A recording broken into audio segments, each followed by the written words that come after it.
Bueno, buenas tardes a todos. Para los que no me conocen, yo soy Eduardo Estorder. Comúnmente me llaman ERS, E-R-S, Eduardo René Estorder.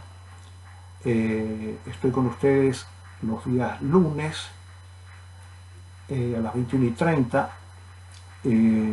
pero dada la circunstancia vamos a trabajar con este sistema.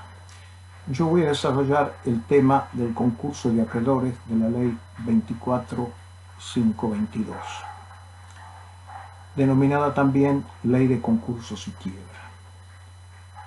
Para ello vamos a partir observando que la Ley de Concursos y Quiebra, la 24.522, trae 5 institutos, aunque alguno no es propiamente un instituto, sino una continuación del procedimiento. A mí me gustan los efectos docentes insistir con son 5 institutos. Y tenemos el primero de ellos, va a ser la APE, el Acuerdo Preventivo Extrajudicial. El segundo va a ser el concurso preventivo o concurso de acreedores. El tercero va a ser el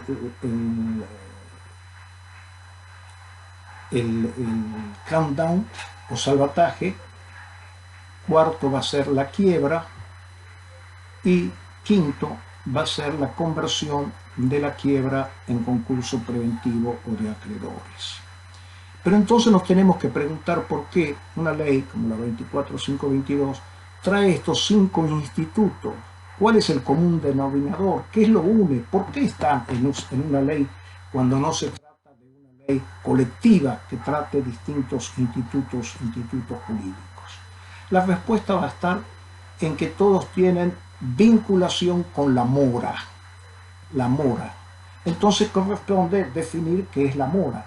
Y vamos a ver que la mora es la insuficiencia patrimonial para atender a las obligaciones. Repito, insuficiencia patrimonial para atender a las obligaciones. Pero allí corresponde decir una incumplimiento, una mora que sea circunstancial, o es necesario que exista un estado de mora. ¿Qué sería, por ejemplo, una situación circunstancial? Supónganse que yo tengo una casa en Tafí del Valle. Ustedes saben que yo soy tucumano y Tafí del Valle es uno de los lugares más hermosos del mundo. Yo tengo una casa ahí y resulta que en el año 98 me olvidé de pagar un impuesto y la comuna me inició el juicio correspondiente de ejecución fiscal. Y yo ni me llegué a enterar, me notificaron, ¿no es cierto? Y bueno, y quedó ahí, sacaron sentencia y resulta, ¿no es cierto?, que cada 5 años me renuevan la inhibición. Pero yo no llego a enterarme porque en Tucumán yo no tengo un trabajo profesional, un trabajo de carácter económico o empresarial que me obligue a estar atento si tengo o no tengo una inhibición inscripta en el registro de la propiedad inmueble. Digo esto porque al ser renovado cada 5 años no entra la prescripción. Entonces, resulta que ahora vamos a poner, con toda esta crisis, yo me encuentro en una situación de incapacidad para poder atender a mis obligaciones. Es decir, está la impotencia patrimonial que les decía anteriormente. ¿Cuándo va a ser la fecha en que yo entré en mora? Allá cuando dejé de pagar el impuesto en Tafí del Valle y me renuevan la ejecución y me tienen inhibido, ¿o va a ser ahora en estos días? Desde ya les anticipo que va a ser en estos días, porque como la Corte Suprema de Justicia y la verdad que ya todos los tribunales comerciales, creo que del país, han establecido que se trata de un estado y no de un hecho aislado que, como les digo, puede obedecer a una falta de cuidado o falta de enterarme de ese impuesto fiscal que adeudo por mi casa de Tafí del Valle. Es decir, que ahora le agregamos a la definición, que es la impotencia patrimonial de atender a las obligaciones no de carácter transitorio, sino un estado de cesación de pago. Es decir, no estoy queriendo decir con esto pluralidad, cuidado. Quiero decir que es un estado, es la realización. En cambio, a mí si me llegan a decir, señor, tiene que pagar el impuesto, me lo actualizarán, pondrá todo y supóngase será 5.000 pesos, no debe ser más. Entonces, no es aquel estado ocasional, transitorio, ¿no es cierto?, no permanente, sino el estado está de cesación de pago, es una conjunción de elementos que hacen que una persona podamos definir lo que se encuentra en impotencia patrimonial de atender a sus obligaciones como Estado. Pero ahí no nos quedamos en la definición, tenemos que continuar. Y tenemos que continuar y entonces imaginémonos que resulta que vamos a trabajar con Gastón. Gastón es mi acreedor, yo le debo 10.000 pesos, se me han vencido, pero resulta que yo tengo un enorme patrimonio. Tengo un auto Mercedes-Benz nuevo, tengo otro coche, un Peugeot también nuevo, 0 kilómetros, tengo un departamento céntrico muy grande, tengo un campo, tengo un country. Ojo que esto es solamente ejemplificativo, como un ejemplo, y no que sea así verdad, porque si no me van a secuestrar en cualquier momento. Entonces tendríamos que, yo tengo un enorme patrimonio y una pequeña deuda, 10.000 pesos que le debo a Gastón y que ya se encuentra vencido. La pregunta en este caso es, ¿estoy en cesación de pago teniendo yo semejante situación patrimonial, una enormidad de bienes de todo tipo y debiéndole los 10.000 pesos? Cada vez que hago la pregunta en clase está dividida la circunstancia. Hay quien me dice no, tiene semejante cantidad de bienes, ¿no es cierto? Pero no tiene los 10.000 pesos para pagarle a Gastón. Y otros dicen no, se trata de que sí está, porque lo que a la ley le importa es que sea de carácter financiero. Es decir, si yo no tengo los 10.000 pesos, yo estoy en cesación de pago. Es decir, que no es una cuestión de carácter económico, sino que es una cuestión de carácter financiero. Esto que quede absolutamente claro, porque entonces nuestra definición se va agregando. Ya teníamos que es la impotencia patrimonial para atender a sus obligaciones como estado de cesación de pago de carácter financiero. Si yo no tengo los 10.000 pesos para pagarle a Gastón, estoy en cesación de pago. Pero fíjense que yo, en mi desesperación y porque Gastón me aprieta y me va a pedir la quiebra con el documento que tiene, yo decido vender mi Mercedes-Benz o el Peugeot último modelo de los más grandes que hay. No sé los precios de los autos, pero vale mucho dinero. Pero cuando yo estoy desesperado, voy y lo vendo a un precio ridículo. Lo vendo a 11.000 pesos. ¿Para qué? Para poderle pagar a Gastón que deje de perseguirme en la forma que lo hace. Y con toda razón, porque yo le debo y tengo en cuenta la obligación vencida. Estoy en mora. Entonces yo vendo a un precio más que vil el Peugeot 0 kilómetros que tengo, cualquiera sea su modelo, lo vendo por 11.000 pesos. ¿Estoy en cesación de pago? Bien, les diré que sí, estoy en cesación de pago porque la ley pretende que las obligaciones se atiendan con recursos ordinarios. ¿Y qué serían en este caso recursos ordinarios? Irme al banco, en el supuesto que esté abierto y no como ahora, y directamente pedir un crédito, pedir hasta un crédito prendario, ¿no es cierto?, y obtener el dinero para pagarle a Gastón. Pero resulta que yo, mientras hago eso, sí estoy en cesación de pago si es que no voy al banco, es decir, si malvendo unos bienes. Esto pongo el ejemplo personal para hacerlo más comprensible, pero imagínense, y esto pasa en la realidad, un pequeño, un mediano empresario que resulta, ¿no es cierto?, que paga con mercadería. Y paga con mercadería, al primero que lo aprieta, le entrega mercadería, ¿no es cierto?, y va haciendo que su posición se agrave cada vez más. Entonces, la cesación de pago va a ser no atender con recursos ordinarios. Y entonces nuestra definición definitiva sería que la cesación de pago es la impotencia patrimonial para atender a las obligaciones como estado permanente con, de carácter financiero y con recursos ordinarios. Esta noción de cesación de pago, por favor le pido que la estudien bien, la amplíen en los libros correspondientes que tengan. Hay un buen manual de Derecho Comercial del titular de la cátedra, el doctor Vito, pero pueden estudiar en el libro que sea porque la cuestión la van a encontrar perfectamente desarrollada. Ahora que ya tenemos este concepto, que como hemos visto es el unificador de todos los 5 conceptos que hay dentro de la ley de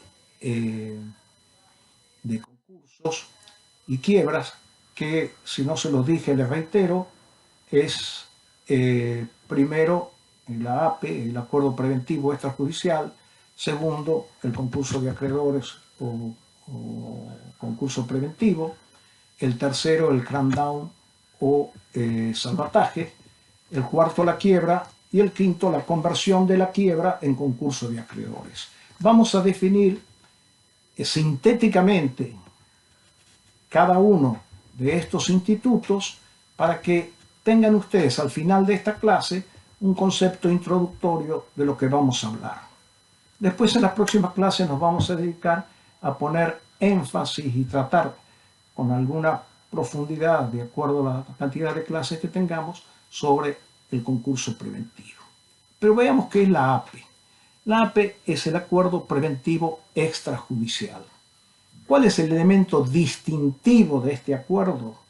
Es que se llegue a un entendimiento con los acreedores, que ya les digo cuáles son las mayorías que la ley establece, pero que el procedimiento se hace mitad privadamente y mitad judicialmente. Es decir, yo salgo y a mis acreedores, vamos a suponer que sea una empresa que de aquí en más la vamos a llamar el Yunque Sociedad Anónima. El Yunque Sociedad Anónima, ¿no es cierto?, tiene 100 acreedores.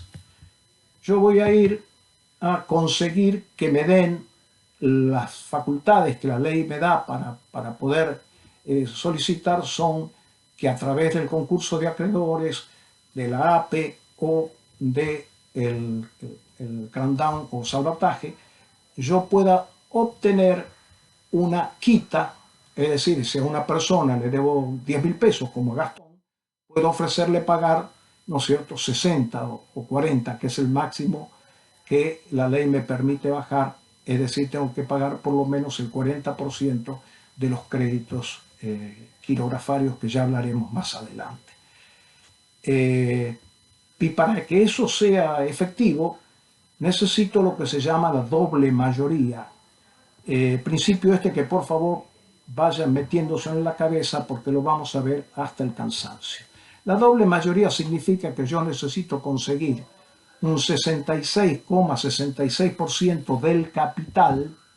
Si debo 1.000.000 de pesos, serán 666.666 pesos como voto positivo en mi propuesta. Y además necesito conseguir la mitad más uno de mis acreedores. Si tengo 100 acreedores, voy a necesitar 51, la mitad más uno de los mismos. Y consiguiendo esa cantidad, y el juez homologa el acuerdo, se va a volver obligatorio para todos los acreedores. Esa es la virtud que tiene tanto el APE como el concurso de acreedores y como el salvataje, que conseguido una aprobación por esa doble mayoría, se va a volver, la propuesta que les hice se va a volver extensiva a todos los acreedores, los que están declarados, los no declarados, los conocidos o no desconocidos, todos van a tener que aprobar o soportar forzosamente la decisión que el juez ha homologado en base a la propuesta que yo efectué. En el caso del APE, yo salgo directamente a conseguir la doble mayoría a través de visitar a los acreedores en forma privada, y cuando tengo los acuerdos del 66%, 66% del capital y la mitad más uno de los acreedores, todos firmados por cada uno de los acreedores, acreditando personería y siendo certificado por escribana la firma o por firma indubitada, lo presento al juez. El juez hace una serie de consideraciones, puede publicar edictos, puede pedir información, puede hacer una serie de cosas, pero ahí empieza la etapa judicial. Antes fue privada. Lo hice yo visitando a cada uno de mis acreedores. Y el juez entonces homologa y tiene esa virtualidad, como dijimos antes, de que lo vuelve extensivo a todos los acreedores existentes del yunque Sociedad Anónima. Este instituto ha dado en su momento una serie de motivos de defraudación, porque vendían el instituto ya formado, completo, es decir, traían acreedores falsos, ¿no es cierto?, los ponían en una APE y los hacían votar, votaban favorablemente y aprobaban, y el juez homologaba sin saber que en realidad se trataba de acreedores falsos, y esa misma fórmula la repitieron en varias oportunidades. Por supuesto, después intervino la justicia suspendió los efectos, a pesar de que estaba firme, es decir, revocó la cosa juzgada moral y material, y lo dejó en suspenso hasta que la justicia penal se expida. Esto le hizo perder bastante autoridad al APE, y además particularmente creo, y en mi ejercicio profesional, la verdad que creo que es un instituto para las grandes empresas y no para las pequeñas o medianas empresas que requieren mejor el acuerdo preventivo, el acuerdo de acreedores, que es completamente judicial, como paso a explicar. El APE entonces ya sabemos, tiene la mitad, es privada, es decir, lo hago sin intervención de la justicia. La segunda parte necesito la homologación judicial y ahí voy a la justicia. El juez ordenará publicar un edicto y después tratará y homologará o no el acuerdo arribado con las dobles mayorías que ya hemos hablado. Pero vamos al concurso de acreedores. ¿Qué es el concurso de acreedores o concurso preventivo? Me gusta definirlo diciendo que es levantar las manos, como lo estoy haciendo yo. Me presento al juez y le digo: señor juez, estoy en cesación de pago. Tengo insuficiencia patrimonial de carácter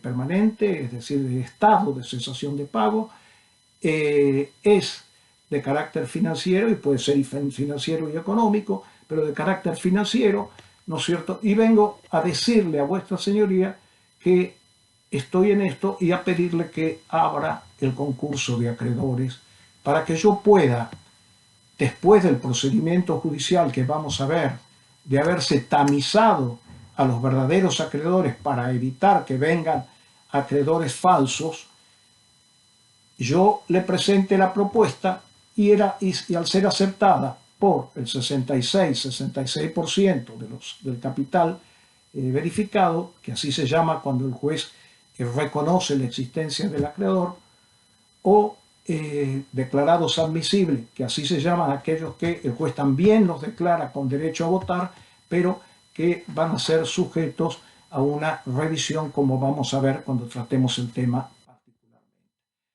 Entonces, allí, ¿no es cierto?, el juez, que va a haber estado presente durante todo el proceso, desde la presentación hasta el final, a través de un síndico que se sortea, que es un contador público nacional, que va a estudiar toda la empresa, todos los números, todos los elementos que ya vamos a ver en la próxima clase, que debemos presentarle al juez para que nos abra el concurso de acreedores.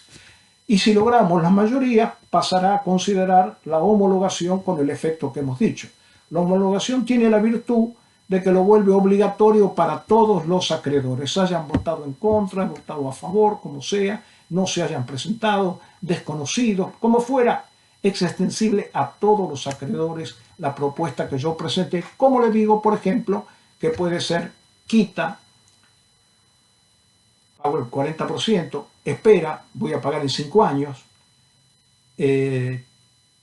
espera quita solamente o quita con espera, es decir, le voy a pagar el 40%, se lo voy a pagar en 5 años, ¿no es cierto?, al 20% del crédito sin intereses y sin ningún tipo de actualización.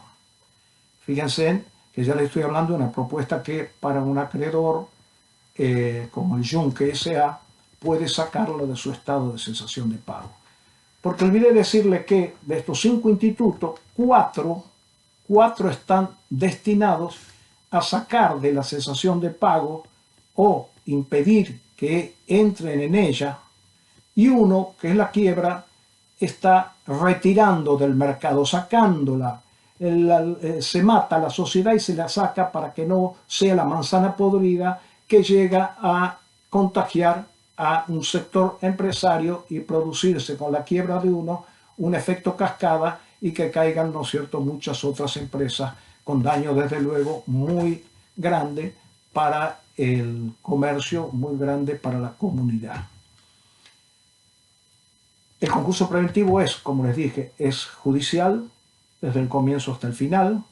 Hay la intervención de un síndico sorteado, ya vamos a ver, ¿no es cierto?, en su oportunidad vamos a hablar más, que es un contador o un estudio contable, y luego de toda la tramitación y sobre todo las exigencias del artículo 11 que vamos a analizar inciso por inciso en la próxima clase, si llegamos, vamos a ver que tiene esa magnitud y esa importancia para sustraer del estado de cesación de pago al concursado o a la concursada, como el caso de el Yunque Sociedad Anónima. ¿Y qué es el salvataje cram-down? El salvataje cram-down es una segunda oportunidad. Esto me gusta decir de que en los casos de las relaciones personales, en los casos de pareja, es fácil de comprender, porque casi siempre uno reclama o le piden una segunda oportunidad para tratar de ver, de salir de la situación de crisis en que se encuentra esa pareja. Acá es una segunda oportunidad que le va a dar a la sociedad, al Yunque Sociedad Anónima, para que salga del estado de cesación de pago, y se da cuando el acreedor, el deudor del concurso preventivo presentado no logra las mayorías. No logra las mayorías y entonces el juez tendría que declarar directamente la quiebra. Pero en el caso de las sociedades, por la importancia social que tienen estas como multiplicadoras de bienes, la ley dice, señor, no declare la quiebra, primero dele otra oportunidad. Y esa segunda oportunidad consiste en que el juez hace publicar un edicto diciéndole al público en general, señores, voy a abrir el cram-down o salvataje, quiere usted anotarse en una lista, yo lo habilito o no para participar, y después usted puede participar y tratar de conseguir el 66% del capital más el 50 más 1% de los votos de la cantidad de acreedores. Es decir, que ya no va a ser un solo jugador. Ya no va a ser el acreedor, que nosotros lo vamos a llamar a partir de ahora don García.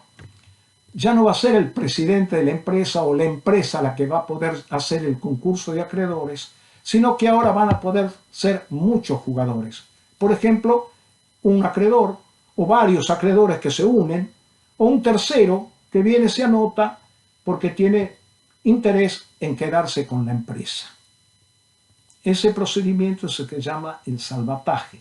Está en el artículo 48 de la ley y nosotros lo vamos a ver oportunamente cuando lleguemos a esa instancia y lo vamos a desarrollar más. Pero me gustaría que quede claro que es una segunda oportunidad que la ley le da ya no solo al concursado, sino al concursado más los que quieran intervenir para quedarse con la empresa, abonándole a los accionistas de la sociedad un precio que se determina después de un procedimiento que debe hacer la sindicatura.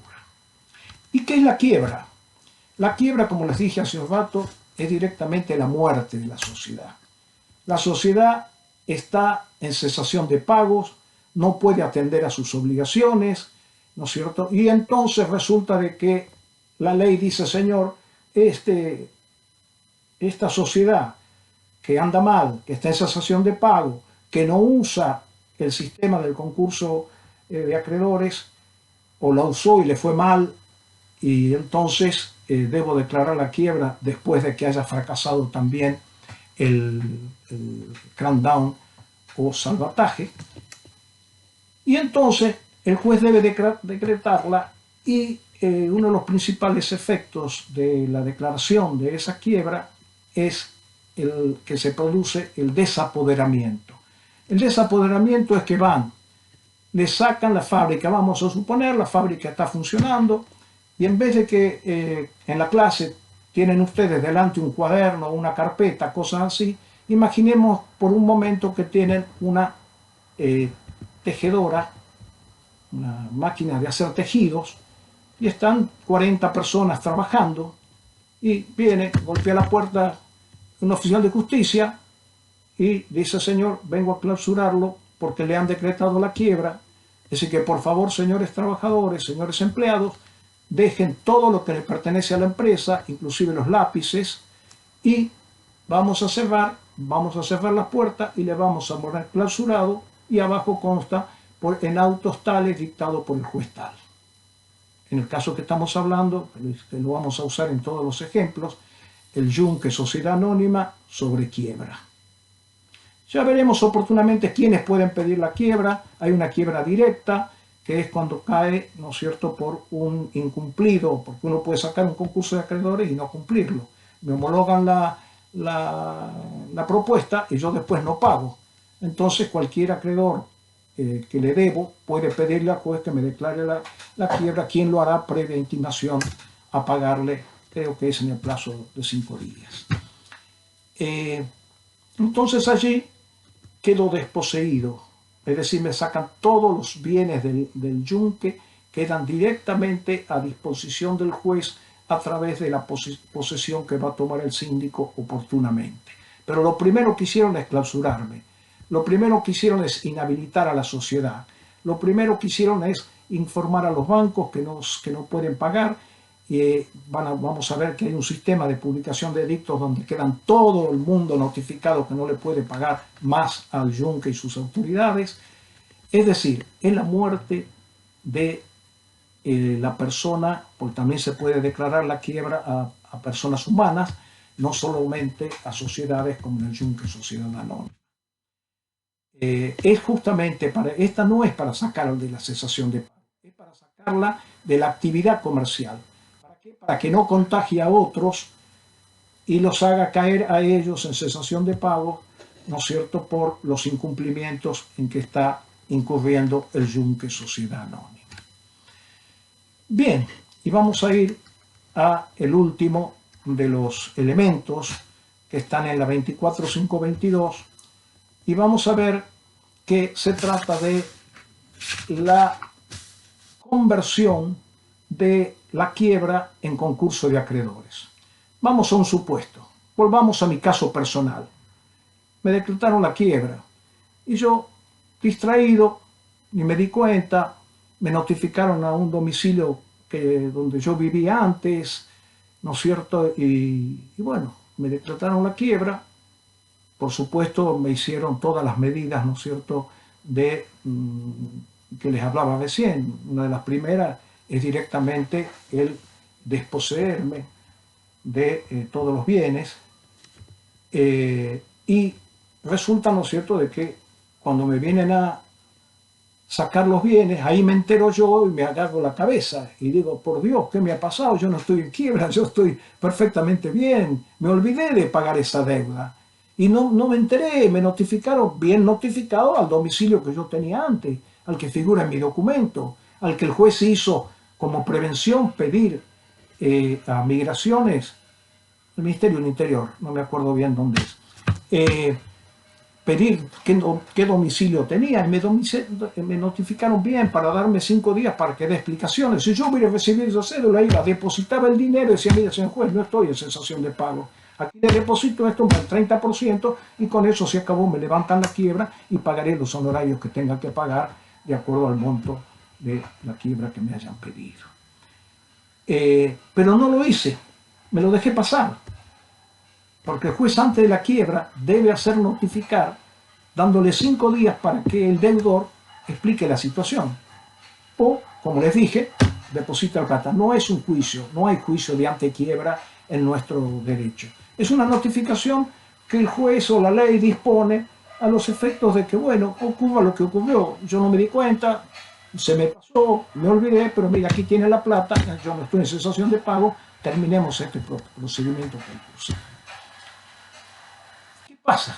Yo ahí me puedo presentar al juez dentro de los 10 días, creo que es, no estoy seguro, 10 días, sí, 10 días desde la última publicación de edictos, porque como les dije, la manera de comunicar erga omnes, es decir, a todo el mundo que ha decretado la quiebra o que se ha abierto el concurso, todo lo más va a ser la publicación de edictos que se realiza en el boletín oficial. Y a partir de la última publicación yo voy a tener 10 días para presentar un escrito y decirle, señor, vengo a solicitarle por favor que convierta esta quiebra en concursos de acreedores. Y para eso voy a cumplir con todos los requisitos del artículo 11 y sus 7 incisos, acompañando toda la documentación que demuestre cuál es el verdadero estado de endeudamiento.